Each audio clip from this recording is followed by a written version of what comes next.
This is the Breaker.news podcast for the week of September 12th, 2021.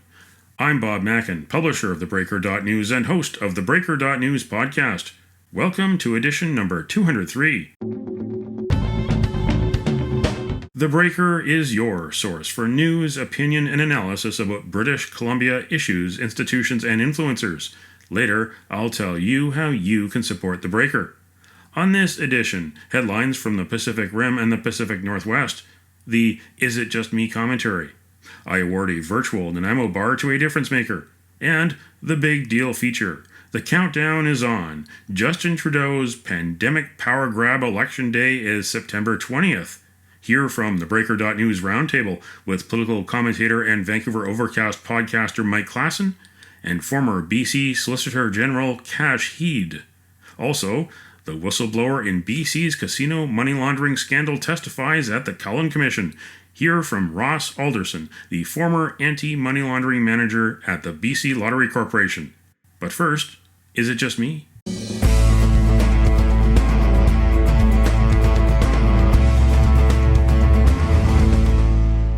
Is it just me, or Dateline, September 4th, 1971, Washington, D.C. Headline, Drug urged to curb power, use on politicians vital to man.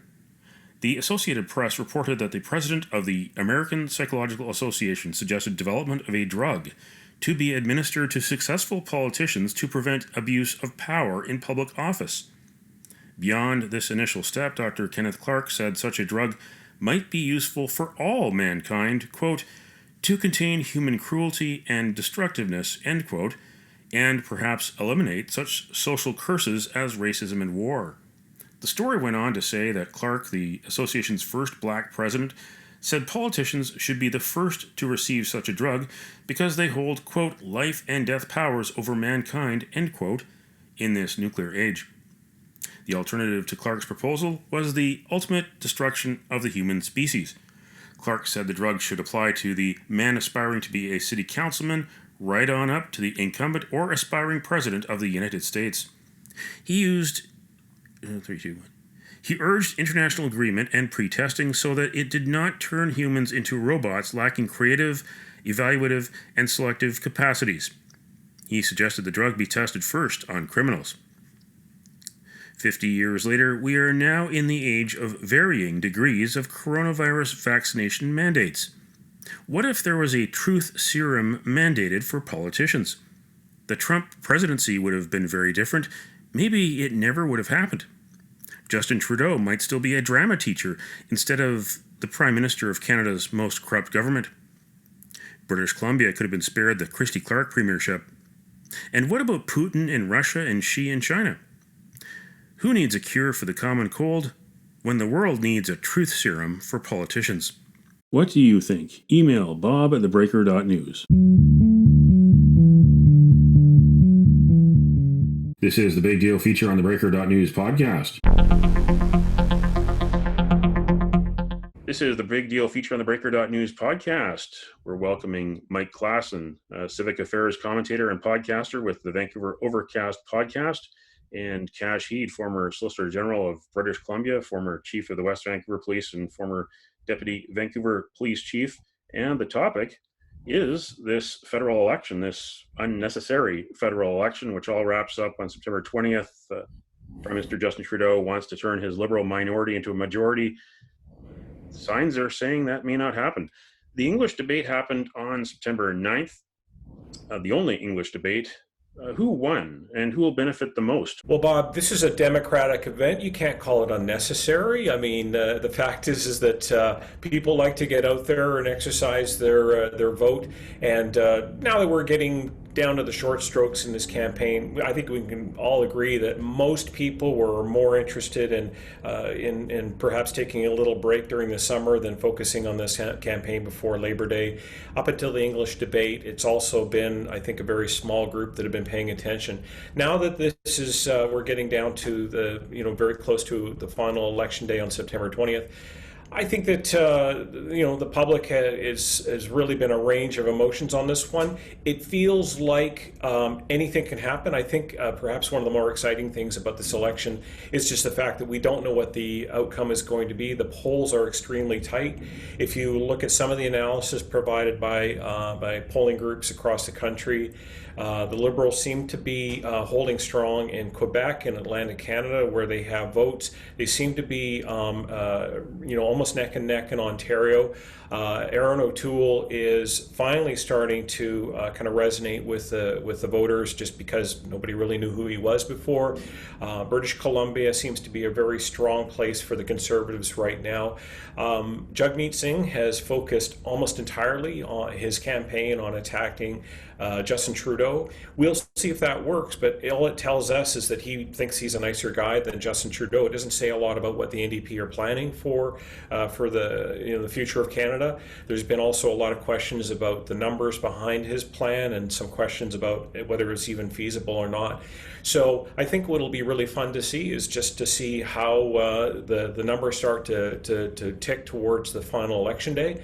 But like I say, I think right now it could go either way. We could potentially see the Liberals tightly pull out a minority government, or the Conservatives might be able to surprise us and also have the ability to form government as well. So that's what makes Canadian elections interesting, and this one's no different than that. Yeah, Kash, the debate had a lot of criticism for its format, for the way the leaders handled themselves. But who do you think won the debate, if there was a winner, and who do you think will benefit the most en route to Election Day from that English debate? I don't think it made much of a difference for the people that have decided so far, and even the ones that haven't decided so far. I'm not sure that debate really made a difference in their way of thinking. I agree with what Mike has said. I think importantly, if you check some of the media headlines, they're talking about the comment that Sachi made with respect to what is going on in Quebec. She called it a discriminatory law versus just calling it a particular law. And I think that is kind of overridden some of the positive aspects that either of these leaders could have gained from that debate. I've got to be right up front with you. I did not watch the entire debate. I had other things in my mind that were more suited for me, given the time frame of that. But at the end of the day, I don't think it's going to make much of a difference. I agree with Mike that we're looking at either a Liberal minority or conservative minority. I think the important question is who's going to prop up either side. My feelings are that if the Liberals get a minority once more, you'll see the NDP most likely propping them up. And the interesting part is if the Conservatives form a minority, I think you're going to see the Bloc prop them up. So I think that is what we can kind of anticipate, and if I can use the term, look forward to on what's going to go on here in Canada.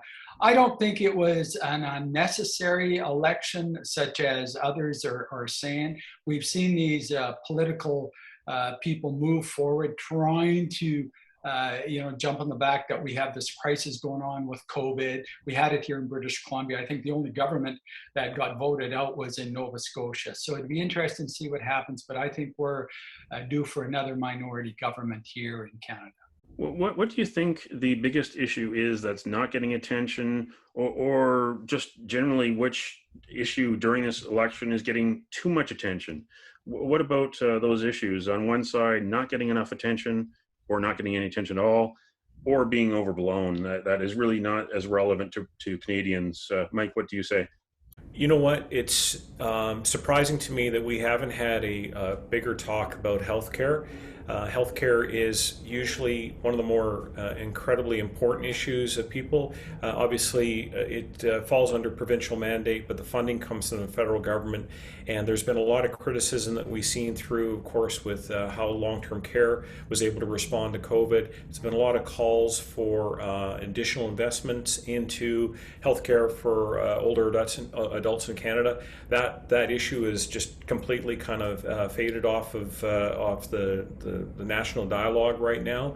One of the things that I've been working on is looking at both the issue of climate change and also our changing demographic here in Canada. If we are going into another 4-year mandate for our government, by 2025, we're going to be on the cusp of a very serious change in the profile of the Canadian population. We're going to get to that point where 1 in 4 Canadians are going to be over the age of 65, and by that time, we're going to be into a 10 or 15-year stretch of increasing demand for healthcare, an elderly population that is going to be really struggling. That's going to cost our economy billions, and it potentially could create a real lag in economic output. So those are the kinds of issues that I think politicians don't really like to talk about, but the fact is that it's really important to the future of the country. And so that's one area that I think I would have liked to have heard more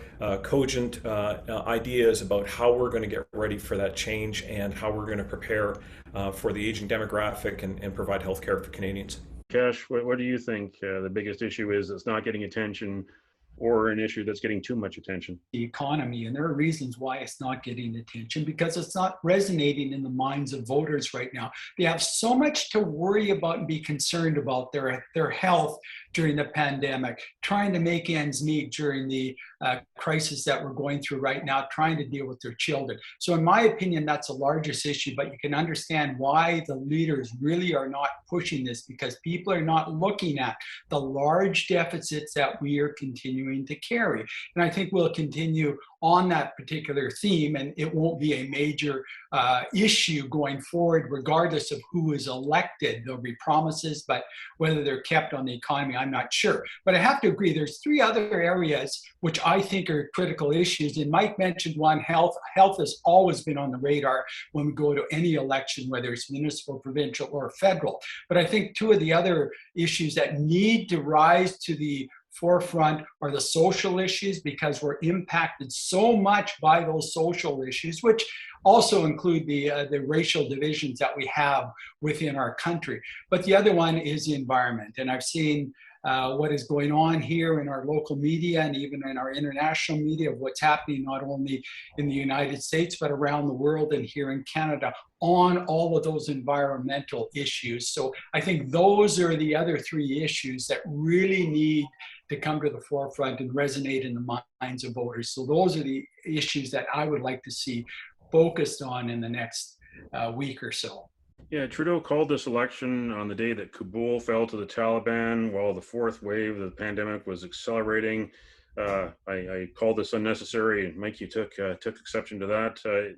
But I stand firm in that, because this election didn't have to happen until October 2023 legally. They've basically broken the contract with voters that there is a fixed election date, and the minority was functioning. This was not a dysfunctional minority, and the Governor General, the new Governor General that Trudeau installed, did not tell him to go back to Parliament to test his confidence, which he could have and should have done. But here we are with the days counting down to Election Day, and the polls have narrowed. That Trudeau came into this expecting to have a cakewalk, that Erin O'Toole wouldn't resonate with voters and was an unknown, and that a majority would be easy. The polls are saying it isn't going to be, and the polls are also saying it's unlikely, that the Conservatives are either just above or just below the Liberals. Was this a mistake? And how do you think this might finally end for the leaders? That could we see a wholesale change in leaders if it does end up being a minority? I mean, if it does end up being a minority Liberal, then will Trudeau and Erin O'Toole have a best before date? If it does end up being a Conservative minority or even majority, possibly, how quick do you think the Liberals will decide on changing the leader? Well, Bob, I do think, I do support what you say in that this was probably an election didn't need to be called at this time.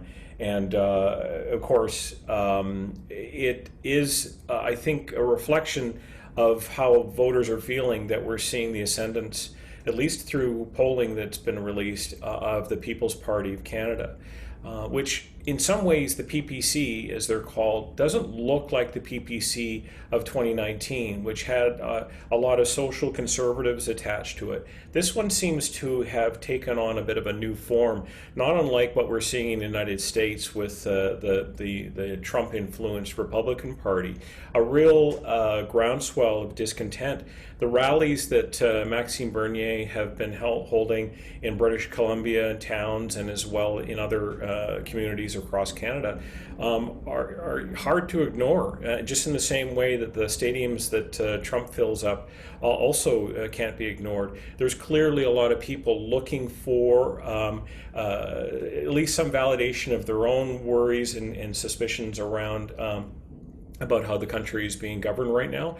I do think that when we come out on the other side of September 20th on this election day and we see the numbers, we're going to see this swell. I'm not sure if we're actually going to have a seat for the People's Party, but I don't think we're going to see the close of the chapter of that part of Canadian political life that for me is very concerning because it seems to be not one that is bound by facts, but more by emotion. And I really worry that that may be, and largely as a part of, I think, the disruption that COVID has caused, something that we will be wondering what happened after this election and as a result of the growth of the People's Party. Yeah, definitely the People's Party has been a very big surprise. We've also seen the slow decline of the Green Party. Kash, what do you think has been the biggest surprise of this campaign from your perspective? I think Jagmeet is the biggest surprise. I think he's done fairly well, at least the people I've talked to, the people that are listening to him. In BC, I think he's done extremely well. But what's the troubling part of it, when people go to that booth and they're going to check off the person that they're voting for, I think they're going to shy away from that. They're going to look at the two people, the two parties that actually have a chance here, and that is going to be either the Liberals or Conservatives. So I think Jagmeet has done fairly well. I know, he can say whatever he wants. He can promise whatever he wants. He does not have to, provide the documentation, the numbers, because we know, and realistically, we know he's not going to be the governing party, whether it's a minority or majority here in British Columbia. But I think he's resonated well with people that have been disenfranchised from Trudeau's behavior, and I think he's capitalized on that. What that turns out to be at the end of the day, whether he can increase his seat count, remains to be seen. But I think he's been a somewhat of a good surprise. I think he's saying a lot of what people really believe and want, but at the end of the day, I don't think it'll sway them if they're, truly conservative or liberal voters here in Canada. Well, thanks again for joining us, Mike Klassen, civic affairs commentator and podcaster with the Vancouver Overcast podcast, and Kash Heed, former Solicitor General of British Columbia, former Chief of the West Vancouver Police, and former Deputy Vancouver Police Chief. The Cullen Commission is almost over. British Columbia's public inquiry into money laundering heard on September 9th from Ross Alderson, the former BC Lottery Corporation anti-money laundering manager. Documents that Alderson leaked in 2017 revealed how BC casinos and real estate had been corrupted by a flood of dirty money from China connected to figures in the drug underworld. Without Alderson, the Cullen Commission may never have happened. This is a clip of BC Lottery Corporation lawyer Bill Smart cross-examining Ross Alderson on September 9th. You became increasingly frustrated in 2017 by near the end of the summer, Mr. Alderson. What I gather from reading your will say is you're frustrated with the lack of, well, you tell us what you were increasingly frustrated with. Well,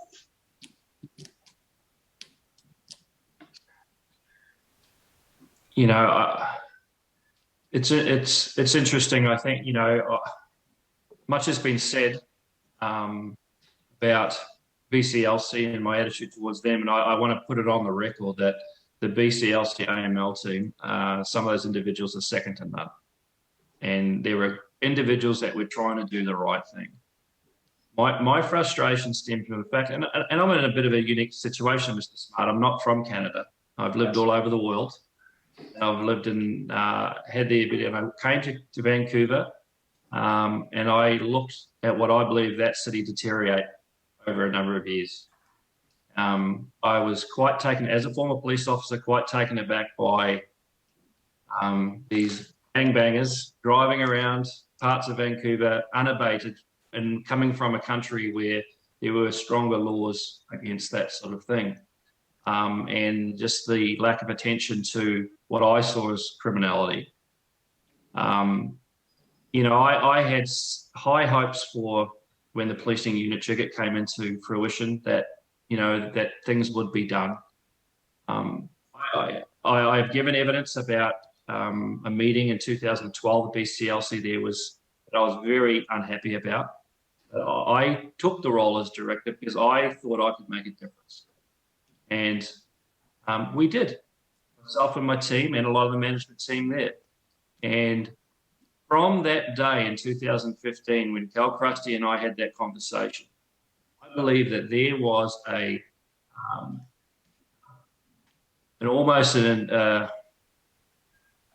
try of dismantling of our organisation by regulators to discredit BCLC because of their failures to act. And when you have a regulator that rams down your throat that they're responsible for integrity concerns, and they request reams and reams of information belonging to suspicious transaction reports, when in fact, then their management turns around and says, we don't have any authority to investigate it. And the police are looking at these things. They're receiving this information, and I saw nothing being done. And the more I got involved, I became on the board of directors of the Certified Anti-Money Laundering group in Vancouver, and I saw how many of these patrons were linked into real estate transactions, into other transactions, that these were people with criminal links, and I was getting information from police. And not only that, some very concerning links to the Chinese Communist Party. And I felt that a lot of what was being undermined. I mean, Smart, I lived in Amsterdam when I was 22 years old.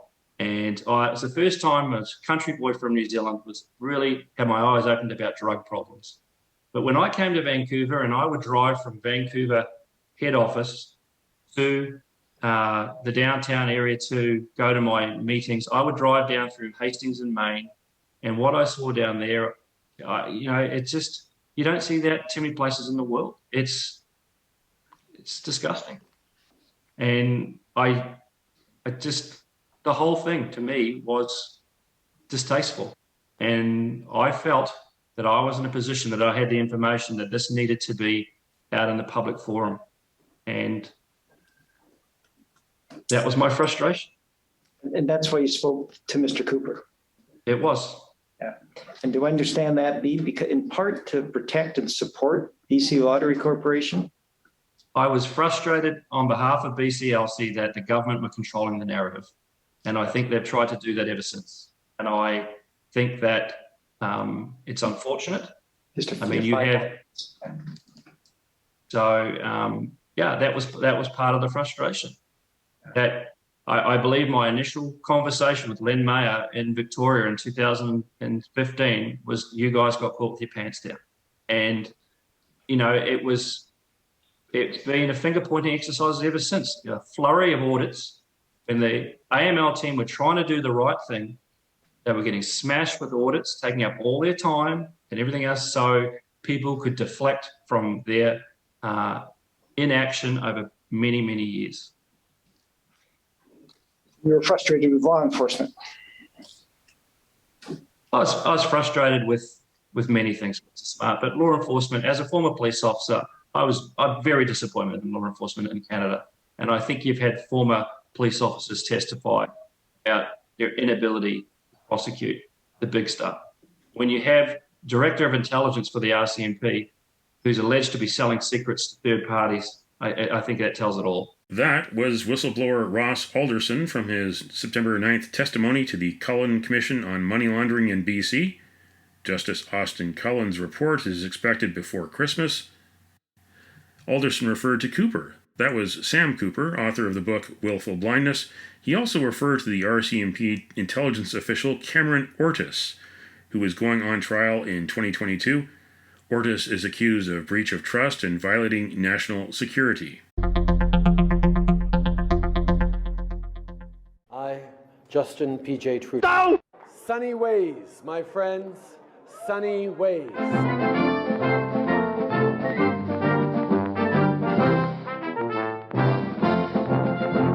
September 2021.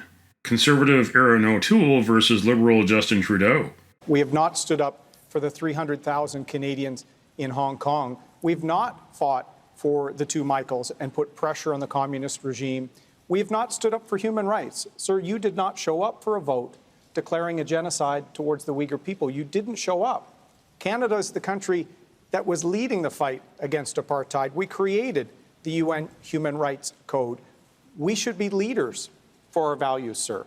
And you've let the Michaels down, and we have to get serious with China. If you want to let the Michaels and get the Michaels home, you do not simply lob tomatoes across the Pacific. September 2016. Liberal Foreign Minister Chrystia Freeland. This trip is aimed at restoring, refreshing, strengthening the Canada-China relationship. We're quite proud. The Prime Minister has been given a fond nickname in China. He is called Trudeau, which I believe means potato, and I can't say the Chinese word, it's Xian Trudeau, little potato, because his father, Pierre Elliott Trudeau, was senior potato. So we feel we are off to a great start. I do want to thank our Chinese host.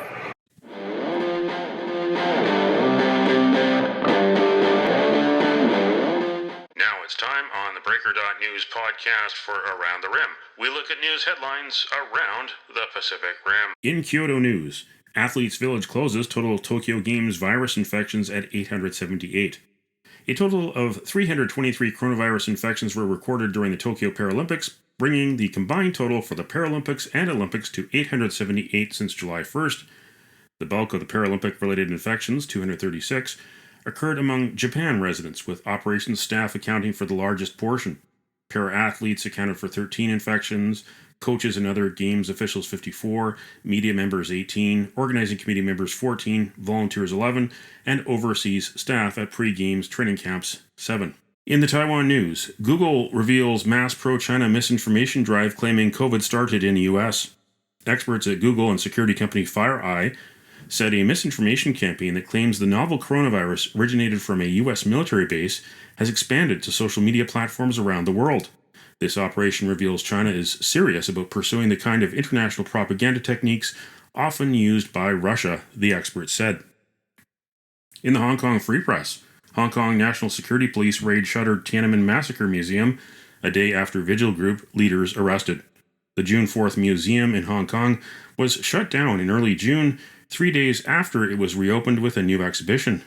Organizers, the Hong Kong Alliance in Support of Patriotic Democratic Movements of China, said the decision was made, quote, to ensure the safety of staff and visitors, end quote. The raid comes a day after police arrested the Alliance's leaders after they refused to hand over information as part of a national security probe. That's Around the Rim on this edition of the Breaker.news podcast.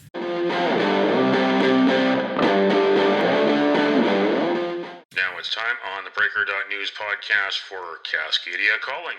We look at news headlines around the Pacific Northwest. In the Oregonian, neighborinos say hi diddly ho to new Ned Flanders crossing in Northwest Portland.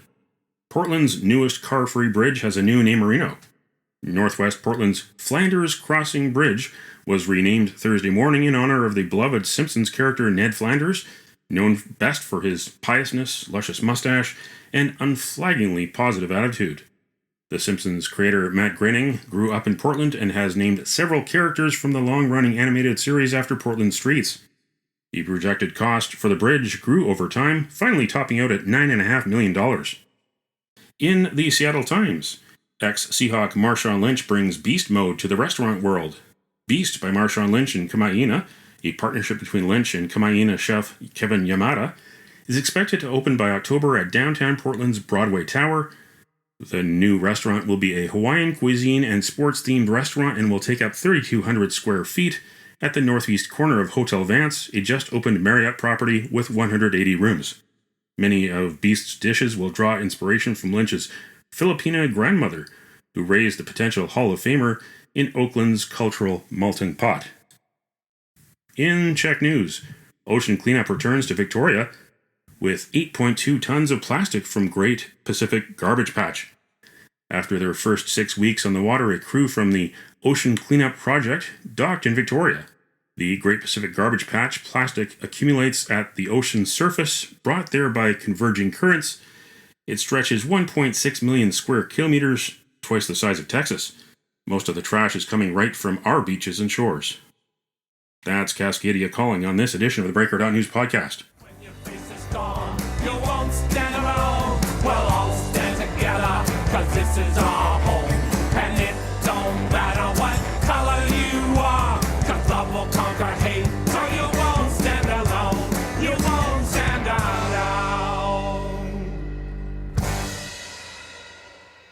The virtual Nanaimo Bar, brought to you by Spruce Hill Contracting. Every week we end the Breaker.news podcast on a tasty note by awarding the goodness of a virtual Nanaimo bar to people making a difference. A virtual version of the province's favorite dessert bar goes this week to people who are seeking a cure for Parkinson's disease and people who are caring for those who are living with Parkinson's disease. This weekend is the annual Parkinson Canada Superwalk fundraiser. Go to parkinson.ca for more information and to donate. You can nominate someone for a virtual Nanaimo bar. Send me an email to bob@theBreaker.news. Spruce Hill Contracting, custom homes and renovations. Find more information at sprucehill.ca. Vaccine, vaccine, vaccine, vaccine. I'm begging of you, please don't hesitate. Vaccine, vaccine, vaccine, vaccine. 'Cause once you're dead, then that's a bit too late. I know I'm trying to be funny now, but I'm dead serious about the vaccine. I think we all want to get back to normal, whatever that is, and that would be a great shot in the arm, wouldn't it? That's it for the Breaker.news podcast for the week of September 12th, 2021. I'm Bob Mackin. Thanks for joining me. Did you know that on September 12th in 2011, the National September 11th Memorial and Museum opened in New York? Now you know. Send me your feedback. Send me your story ideas to bob@theBreaker.news. Bookmark theBreaker.news. You can also find us at theBreaker.ca. Sign up for the email newsletter and get updates to your inbox. For news as it happens, follow The Breaker News on Twitter and visit theBreaker.news on Facebook. You can support The Breaker for as little as $2 a month. For more information, go to patreon.com/thebreakernews. That's patreon.com/thebreakernews. Until next week.